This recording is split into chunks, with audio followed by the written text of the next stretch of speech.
Päikesepaneelide üks suurimaid muresid tänapäeval on see, et neid tahetakse hirmsasti palju kasutada, aga nad ei ole alati väga ilusad.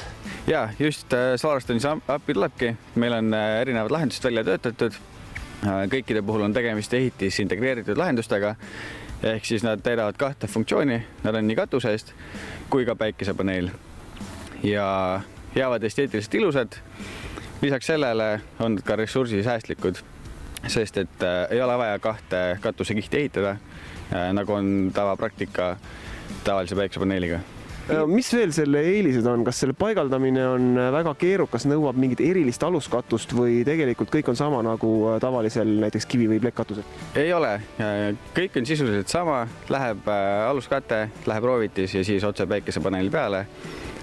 Natukene erinõuded kehtivad aluskattele, ehk et ta peaks olema siis päikesepaneeli jaoks või ehitis integreeritud päikesepaneeli jaoks mõeldud aluskate. Aga põhuplaadi poisid siin on ise paigaldanud neid katuseid juba mitmeid, nii et saavad hakkama kõik tegelikult, kellel on üks koolitus läbitud.